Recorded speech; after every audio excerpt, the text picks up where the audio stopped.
예, 윤석열 검찰총장에 대한 징계위원회가 원래 2일로 예정됐다가 4일로 갔다가 다시 10일로 갔습니다. 왜 이렇게 된 건지를 우리가 이명선 기자가 좀 정리해 주실래요? 법무부가 일단 10일로 심의기일을 연기하기로 하면서 절차적 권리와 충분한 방어권을 보장하기 위해서 이 윤석열 총장의 기일 재지정 요청을 받아들이고 위원들의 일정을 반영했다라고 밝혔습니다. 네. 그 윤석열 총장 측이 공판기일 소환장 송달 뒤에 5일 이상 이 유예 기간을 둬야 한다고 규정한 형사소송법 269조 1항에 위배된다면서 기일 재지정 요청을 했거든요. 네. 여기에 맞물려서 어제 이제 문재인 대통령이 절차적 정당성과 공정성을 담보해야 한다라고 지시한 것이 어떻게 보면 이 공판 기일이 연기된 배경이라고 할 수 있습니다. 원래 추미애 장관은 아침까지만 하더라도 노무현 전 대통령의 영정 사진을 올리고 검찰을 맹비난했잖아요. 네. 살이 떨린다 그랬던가요? 표현이 그럴 정도로 강경했는데 결국 이제 대통령의 그 말씀 때문에 물러선 거라고 봐야 되는 거죠. 그렇죠. 예, 그 대통령 특히 절차적 정당성, 공정성 매우 중요하다. 이게 이제 무슨 의미냐? 이게 추 장관이 너무 무리하게 자꾸 또 추진한 거 아니냐? 그리고 또 이제 평검사들도 굉장히 반발이 심해지면서 오히려 검찰 개혁을 힘들게 만드는 부분이 있었기 때문에 이제 대통령이 이제 그런 식으로는 하지 말아라. 이제 이 메시지를 담고 있는 거죠. 그래서 이제 뭐 법무부 장관으로서는 한 발 물러설 수밖에 없는 이제 그런 상황입니다. 근데 대통령이 얘기를 안 했더라도 그 가처분 신청에 대한 판결을 한 네. 행정법원의 판결문을 안 읽어본 것 같아요. 그 채 10페이지도 안 되니까 읽어보면 되는데 읽어보면 네. 절차가 중요하다는 얘기를 하고 있거든요. 그렇죠. 방어권이 중요하다는 얘기를 하고 있는데 보장해줘야죠. 9장 가까이 나오는데 네. 그 변호사들한테 물어보니까 가처분 신청 결정이 이렇게 긴 거 처음 봤대요. 그래요? 그러니까 절차의 중요성을 어떻게 보면 재판부가 굉장히 길게 써준 거예요. 그렇죠. 또 그 부분도 보이긴 하더라고요. 그러니까 이게 뭐 윤석열 총장에 대한 어떤 특정인에 대한 부분이 아니고 검찰총장이라는 직이 어떤 의미이기 때문에 이 절차가 되게 중요하고 또 그 직에 대해서 어떤 징계를 할 때는 되게 신중하고 엄격해야 된다라고 하는 것에 대한 요청. 그러니까 이제 제도를 좀 잘 지켜가자라고 하는 그런 재판부의 이제 고민이 담겨 있는 것 있었죠. 같아요. 고민이 담겨 있어요. 예. 근데 노무현 전 대통령의 영정 사진을 왜 올려요? 왜 저를 보세요?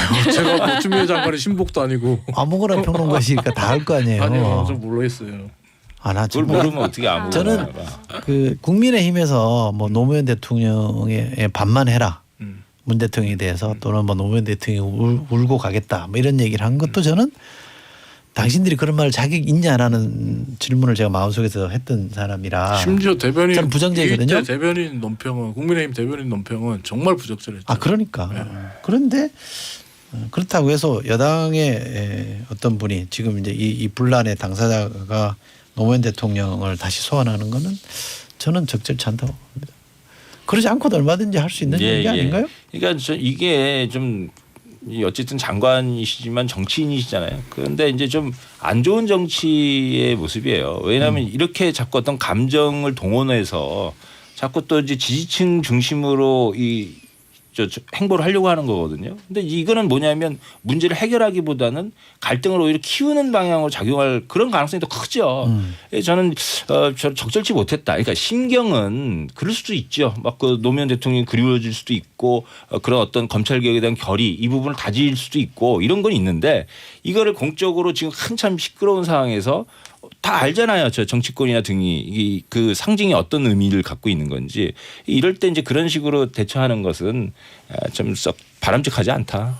사실 정치권에서는 추미애 장관에게 어떤 명예퇴직이라던가 한 발 물러서야 되는 것 아니냐 뭐 이런 얘기들이 나오면서 그 본인 입장에서는 그 SNS에 사진 올릴 때 이런 얘기도 했어요. 이 백척간도에 살떨리는 어떤 무서움과 공포를 느낀다. 이를 혁파하지 못하면 검찰개혁은 공연불이 되고 말 것이다. 그러기에 저의 소임을 접을 수가 없다. 그러니까 계속 검찰개혁을 향해서 본인이 하고자 하는 바를 끝까지 하겠다라는 어떤 의지를 보여준 셈이 되기도 합니다. 뭐 그런 의지 표명이야 뭐 그 필요하기도 하고 뭐 법무부 장관으로서 충분히 또 하셔야 될 일이라고 봐요. 근데 이제 그 방식이라든지 특히나 또 국민 마음들을 사야 가능한 그게 이제 검찰 개혁인데. 근데 이렇게 막 그 기승전 검찰개혁 이렇게 얘기할 게 아니라 본인이 왜 징계 절차에 들어갔는지 본인이 왜 직무 그렇죠. 배제를 시켰는지 하나하나 이유에 대해서 조목조목 국민들에게 우리 흔히 말하는 주권자 아닙니까? 주권자에게 설명하는 자세를 가져야지 이렇게 자꾸 감성을 자극하는 이런 거는 언행은 좋지 않죠. 그렇죠. 갈등이 심한 문제일수록 사실은 더 좀 건조하고 그렇죠. 좀 이렇게 간결하게 접근을 해야 되는데 그런 게 아쉬운 측면이에요. 차갑게 접근했으면 좋겠다는 생각이에요. 그러니까 무슨 말이냐면 지금 그 추미애 장관은 검찰 개혁이라는 명분을 위해서 정말 뜨겁게 임하고 있는데 그 뜨거움이 오히려 검찰 개혁을 왜 해야 되는지를 덮어버리고 있어요. 오히려 추윤 갈등만 보이고 있고 싸움만 보이고 있고 사람들은 그것만 간전하고 있고 그리고 또 어제 이제 뭐 방송에서 이제 두 분이서 우리 소장님과 김 교수님이 이제 축구에 빗대서 이 얘기를 했던데 축구로 본다면 이런 거죠. 그러니까 골을 넣고자 하는 의지가 강한 스트라이커가 문전 앞에서 기본기를 무시해 버린 거죠. 그러니까 그러다 보니까 스트라이커는 맞아요? 예? 지금 뭐 스트라이커 역할을 하고 있잖아요. 골을 넣겠다. 내가 스트라이커로서 골을 넣겠다라고 하는데 문제는 기본기를 무시하고 공을 차다 보니까 그 킥이 이제 하늘 위로 떠버리는 골을 안 넣고 계속 반칙만 하고 있는 그런 상황이 돼버렸는데 반칙만 한다는 건 좀 너무 그렇잖아요. 왜요? 근데 이제 그게 이제 기본기를 무시하면서 결국 절차적 정당성까지 무시해버리는 그러다 골이 들어갈 수가 없는 거죠. 그리고 나중에 이게 만약에 지금 윤 총장에 대한 중징계가 나오더라도 윤 총장이 이거 법원에 들고 가서 다시 소송을 걸어버리면 법원은 이번에 가처분 신청도 받지만은 절차적 정당성과 절차가 합법하냐를 굉장히 많이 따지거든요. 절차에 문제가 있으면 다시 돌려보내버린다고요. 네. 이거 다시 원상 복구시켜라, 다시 해라 이렇게 되니까 실질적으로 어떻게 보면 지금의 그 추미애 장관이 드라이브를 거는 방식은 패배를 위한 드라이브가 되는 거죠. 그러니까 절차적 정당성을 바로 잡아야죠. 축구로 비유하면 심판이 휘슬 불어서 페널티킥을 줬는데 VAR 보고 취소시켜버린 거 아니에요. 페널티킥 아니다 그런 그렇죠. 거잖아. 반칙을 계속 밀고 가시려고 그러는 것 같은데. 아니 절차적 정당성을 안 지킨 게 반칙이지 뭐예요 그렇죠. 그럼. 룰을 안 넣고 지킨 싶으니까 거니까. 막 문전에서 수비를 막 걸어 넘어뜨리고 막 이러가지고. 아니 그렇게보다는 국민들도 이 기본기를 안 지켰다. 검찰 개혁과 관련해서는 약간 목표를 상실하고 있는 것 아니냐라는 의견을 좀 내고 있는데 이 검찰 개혁 추진 방향과 관련된 여론조사가 어제 나왔었거든요. 이 정부 여당의 현재 검찰 개혁이 검찰 길들이기로 변질되는 이 당초 취지와 달라진 것 같다라는 의견이 절반을 넘었었어요. 55%. 그리고 네. 권력기관 개혁이라는 당초 취지에 맞게 진행되고 있는 것 같다라는 의견은 28%. 알겠습니다.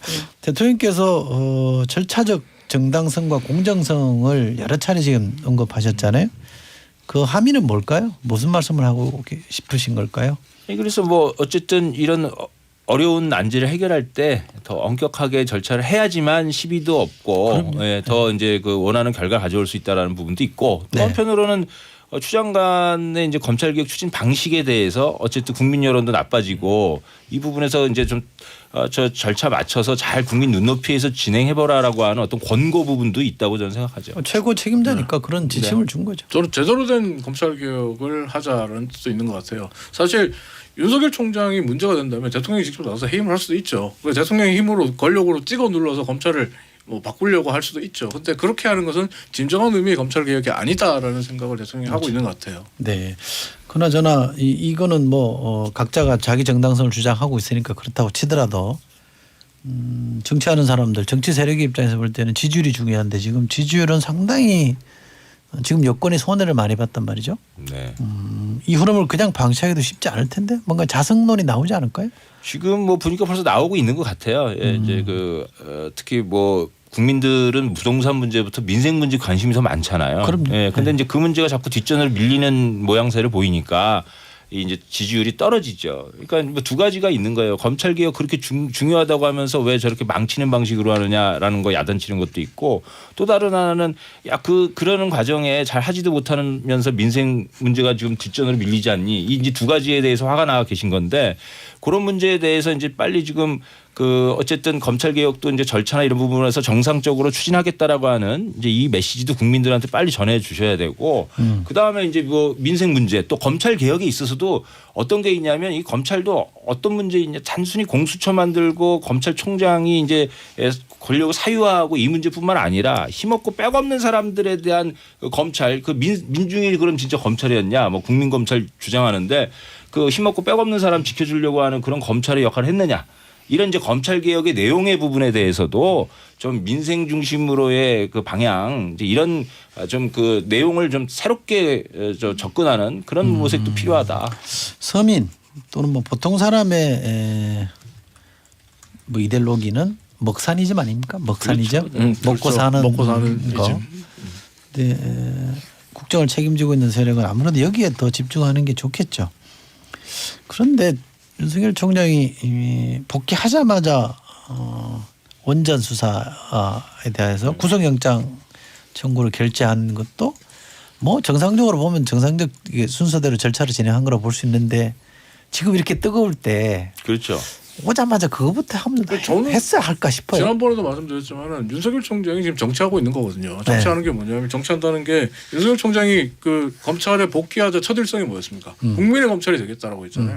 그 말은 뭐냐면 권력의 검찰이 아닌 국민의 검찰이 되겠다는 뜻인데 물론 이 말 자체도 문제가 많아요. 정치학적으로 봐도 국민 통제를 안 받겠다는 거니까. 근데 그 다음에 자기가 했던 말 국민의 검찰로서의 모습이라면서 바로 보여주는 상징적으로 원전 구속영장 청구 이렇게 가는 거예요. 검찰과 살아있는 권력과 싸우는 검찰. 국민을 위해서 싸우는 검찰을 하겠다라고 하는데 이거 정치죠 어떻게 보면. 그리고 이제 뭐냐면 자꾸 이 윤석열 총장도 자기를 비판하는 사람들을 약 올리고 기분 나쁘게 하고 감정을 자극시키는 방식으로 대처를 하고 있어요. 그러니까 네. 이 원전 문제 같은 경우에도 뭐 마치 이제 자꾸 원전 탈원전이라는 정책 자체가 마치 문제가 있는 것 같은 이런 뉘앙스를 자꾸 풍기면서 접근을 하거든요. 네. 저는 이렇게 해가지고서는 윤 총장도 이렇게 좋은 국민적인 마음을 살 수 없을 거다 이런 생각이 들어요. 알겠습니다. 자 오늘 모여라 소장파는 이쯤에서 마무리하고요. 우리 공부한다고 시험 본다고 고생한 우리 수험생과 또 지켜본 부모님들을 위해서 준비된 노래 들으면서 마감하겠습니다. 세 분은 일단 고맙습니다. 예, 감사합니다. 감사합니다.